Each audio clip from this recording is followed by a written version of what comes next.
de cette crise dite anglophone, mais surtout avec ce rebondissement dans le cadre de cette crise socio-politique. Une firme canadienne, Kilimanjaro Capital Limited, qui affirme avoir signé un contrat d'exploitation du pétrole de Bakassi avec les sécessionnistes du Southern Cameroun. On analyse justement ce thème ce matin, ce sujet d'actualité, avec le professeur Simon Yefou qui est à mes côtés. On abordait déjà la question historique, mais aussi de ce financement occulte de cette multinationale canadienne Kilimanjaro Capital Limited. J'aimerais justement qu'on parle cette fois-ci de ce réseau mafieux tel que vous pouvez le voir au travers de la carte que nous vous avons présentée ici à l'écran, avec toutes ces différentes tentacules et ramifications, un véritable réseau de transfert de fonds illicites. Le professeur Simon Yefou, lorsque vous voyez justement cette carte, depuis le Canada vers l'Afrique du Sud pour atterrir justement dans les régions dites anglophones du Cameroun, mais aussi des réseaux mafieux de transfert illicite d'argent depuis les États-Unis jusqu'au Cameroun, dans ces deux régions, et puis également depuis la France via les transferts Orange Money. On parle justement de ces transferts au travers de ces mobile money aujourd'hui. On avait déjà commencé à en parler ici sur les plateaux de télévision d'Afrique Média lorsque ces entreprises de téléphonie mobile se sont érigées en sorte de banque, mais surtout de transfert d'argent. On se rend compte aujourd'hui que ces transferts de mobile money sont utilisés par ces réseaux mafieux pour approvisionner les sécessionnistes en argent. Justement, Victoire, pour répondre à la question, dès le départ, beaucoup avaient émis des réserves que le gouvernement accorde à des sociétés de téléphonie mobile le privilège qui est généralement réservé aux banques, c'est-à-dire le transfert d'argent. Vous savez que le transfert d'argent pour le financement des organisations mafieuses, terroristes dans le monde, se fait généralement par ce genre de canaux incontrôlés. Parce qu'on sait que les banques, les opérations qui se font à travers les banques sont quand même filtrées, mais à travers la téléphonie mobile, on sait que c'est difficilement contrôlable. C'est pour cela qu'il y a tous ces transferts. Donc, c'était une erreur très grave qui avait été commise.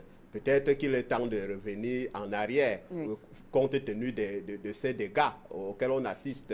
Donc, on se rend compte que les zones anglophones, les deux provinces, ou les deux régions du sud-ouest et du nord-ouest, où certaines populations sont résolues à prendre les armes contre la République, l'ont fait tout simplement parce qu'ils ont les moyens de le faire. Parce que pour faire la guerre, surtout pour aller en guerre contre l'armée d'une république, cela suppose qu'on a au préalable des moyens pour tenir tête à cette armée-là. Donc, nous voyons tous ces transferts d'argent. Cela veut dire que ces gens-là, qui avaient déjà des moyens internes que j'ai décrits tout à l'heure, c'est-à-dire le rançonnement de la population, les demandes de rançon pour la libération d'otages, les braquages, on signale même des véhicules qui sont attaqués sur les routes et pillés, ou bien on demande des rançons aux passagers, ainsi de suite.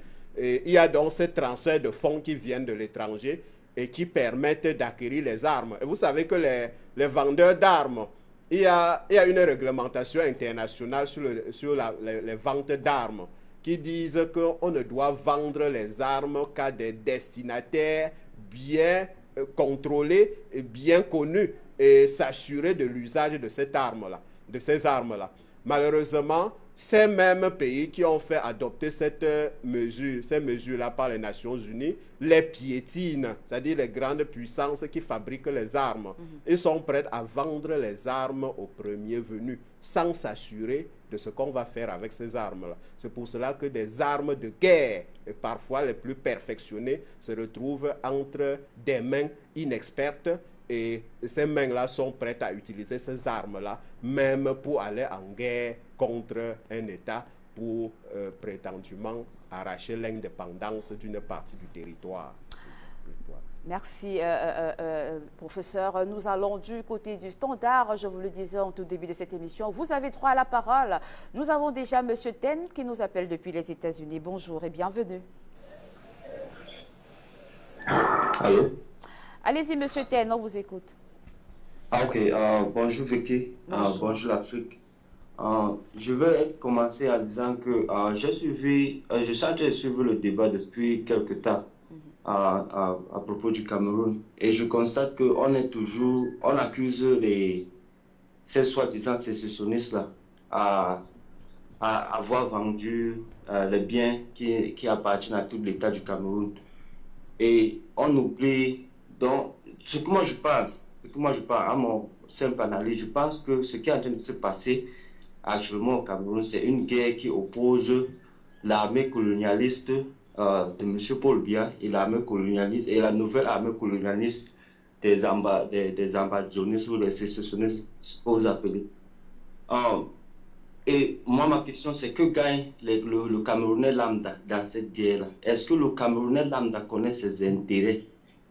Est-ce que le Camerounais qui est en train de se réveiller chez lui maintenant le matin connaît ses intérêts dans la guerre qui oppose deux armées colonialistes qui ne bagarrent pas pour l'ensemble du territoire camerounais?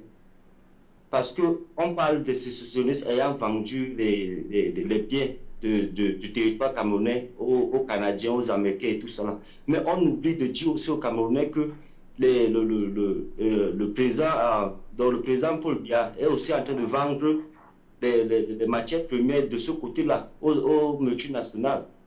Le gaz, ils ont vendu le gaz aux multinationales anglais et aussi russes.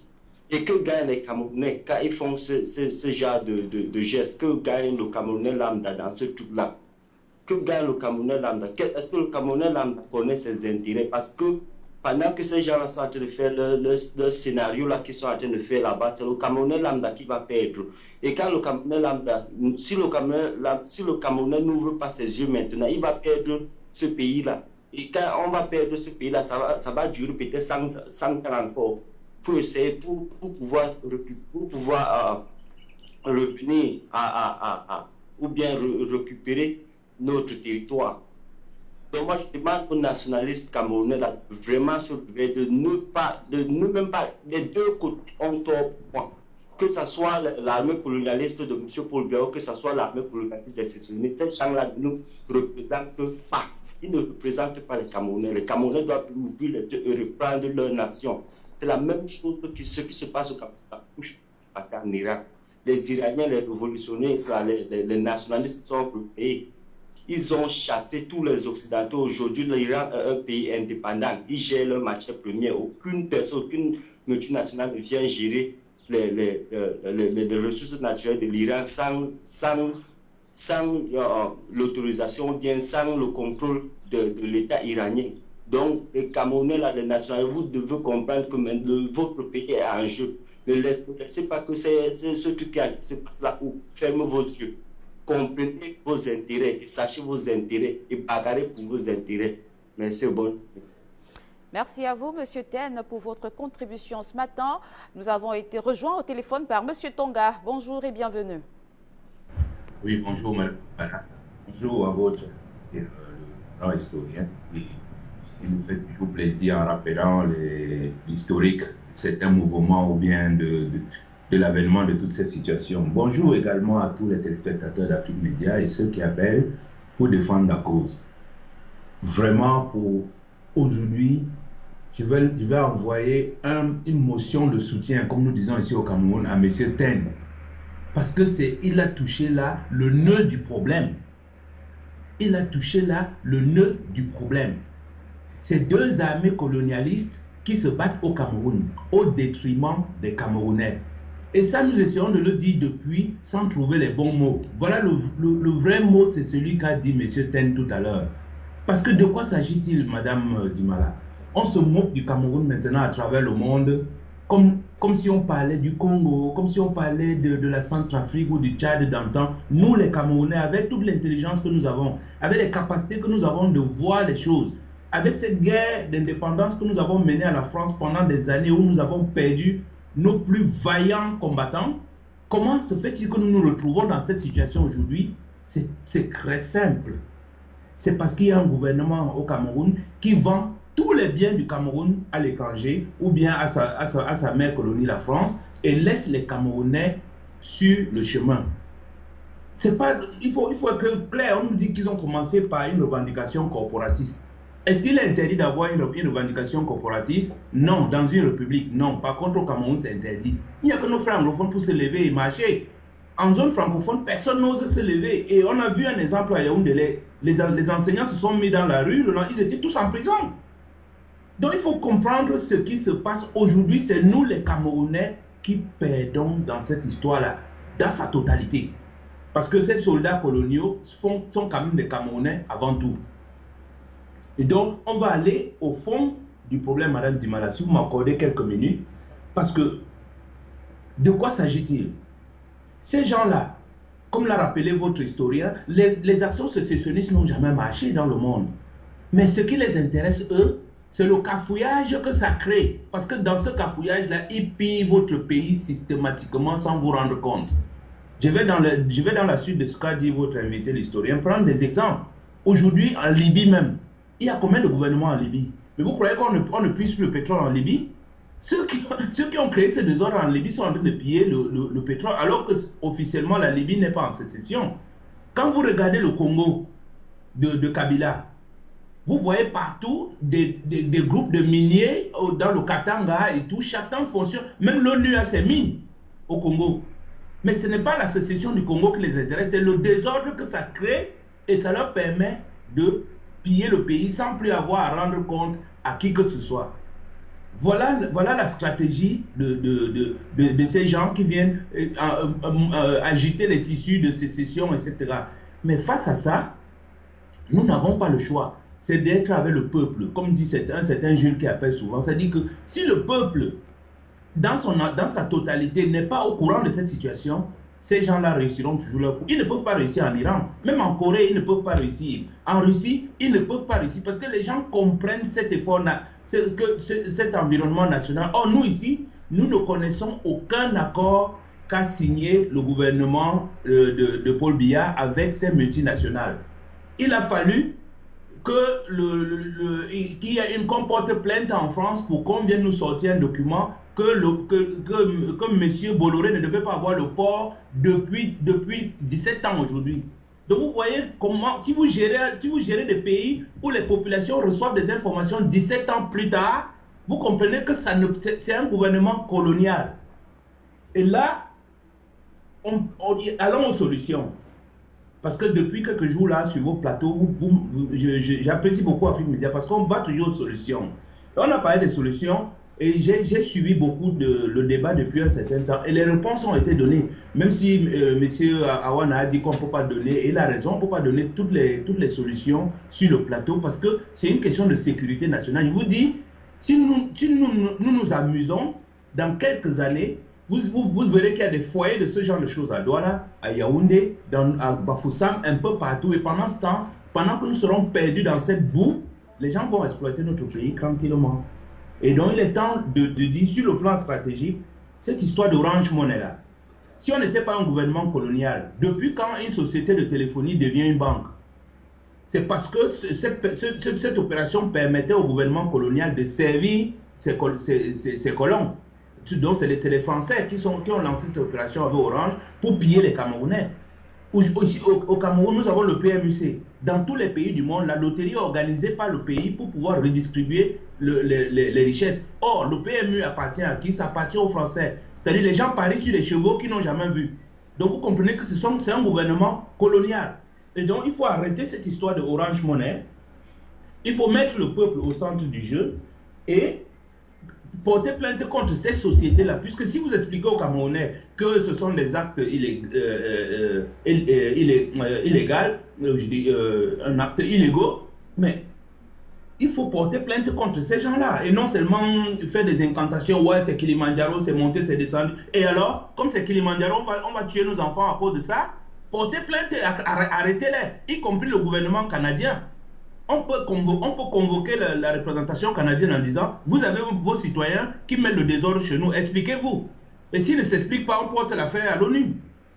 Voilà les solutions stratégiques. Maintenant, passons aux solutions, comment dire, aux solutions pratiques.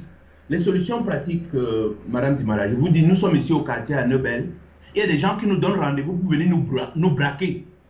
La semaine dernière, on a braqué 4 maisons dans notre quartier ici. 4 maisons. Ces gens-là ne viennent pas, ils ne viennent plus avec les machettes comme avant. Avant, on les appelait les mazembe. Ils ne viennent plus avec les machettes. Maintenant, ils viennent avec des fusils. Et c'est là où M. Awana disait que, mais quand il y a ce genre de désordre, et il y a autant de fusils qui circulent dans ces quartiers-là et tout, sur le plan pratique, le gouvernement doit d'abord, parce que ces gens-là avec les armes, on sait comment ils gagnent, mais on ne sait jamais comment ils se terminent. Il faut que le gouvernement lance un message à ces gens-là pour dire qu'on ne va pas accepter ce genre de petits soulèvements avec des fusils. Ratisser ces quartiers-là, comme le disait M. Aoumou, il faut ratisser ces quartiers, récupérer tous ces fusils-là. Parce que je vous dis, si ces gens-là ne réussissent pas dans le nord-ouest et le sud-ouest, ils vont escalader. Donc il faut que nous anticipons. Gouverner, c'est prévoir. Il faut anticiper, enlever tous ces fusils-là. Je vous dis, nous ne dormons plus dans nos quartiers. Parce qu'il y a beaucoup d'armes qui circulent ici à Douala. Donc ça, ce sont des solutions pratiques. Et sur le plan tactique, donnons tous les moyens à l'armée camerounaise pour qu'elle ne terrorise plus nos populations, qu'elle les rassure plutôt, qu'il n'y ait plus de morts. Chaque fois qu'il y a une situation, qu'ils aient les gros moyens pour maîtriser cette situation sans avoir beaucoup de dégâts. Voilà un peu les 3 axes des solutions stratégiques, tactiques et pratiques. Parce que sinon, je vous dis, le pays de Manu Dibango, le pays de Yannick Noah, le pays de Oumniobé, demain on parlera de nous comme la RCA ou du Congo. Voilà ce que je souhaitais dire ce matin. Bonne journée à vous, Madame Dimara.